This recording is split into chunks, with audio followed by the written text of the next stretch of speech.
শত শত রটনা মজাদার ঘটনা চলছে জীবনে অভিনয় হাসির গল্প নিয়ে বাক্স বন্দি করে আমাদের কমেডি কর্নার কমেডি কর্নার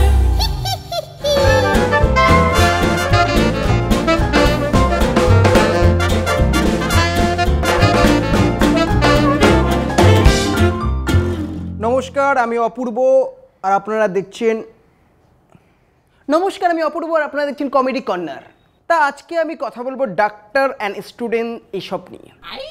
তা প্রথমেই মেডিকেল কলেজের ডাক্তার তার স্টুডেন্টদের বলছে, আচ্ছা বলো তো বগলে দেওয়া থার্মোমিটার অ্যান্ড মুখে দেওয়া থার্মোমিটারের মধ্যে পার্থক্য কোথায়?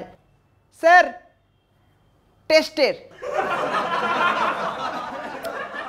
তা সেদিন এক বয়স্ক ভদ্রলোক ডাক্তারের কাছে এসে বলছে, ডাক্তারবাবু, ওই পাড়ার মোড়ে চপ খাওয়ার পর থেকেই আমার এমন গ্যাস হয়েছে যে পিছনে বাঁশি ধরলে সেটা সুরে সুরে বাজতে থাকে।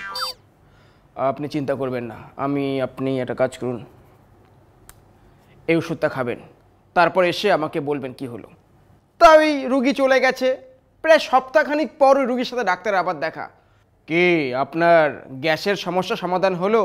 হ্যাঁ হ্যাঁ হ্যাঁ ডাক্তারবাবু, এখন তো আমি পিছন দিয়ে স্যাক্সোফোন বাজাতে পারি। তা বহুদিন পর দাদুর বাচ্চা হয়েছে, মানে বেবি হয়েছে। হসপিটাল থেকে ডাক্তার দাদুকে এসএমএস করেছে, কংগ্রাচুলেশন দাদু, আপনার সার্কিট অনেক দিন পর মার্কেটে এসেছে। দাদু সঙ্গে সঙ্গে রিপ্লাই পাঠালো, অ্যান্টেনা সমেত নাকি অ্যান্টেনা ছাড়া? থ্যাংক ইউ সো মাচ, দেখতে থাকুন কমেডি কর্নার। এক সেকেন্ড, এটা চুলকায়নি। Bye bye.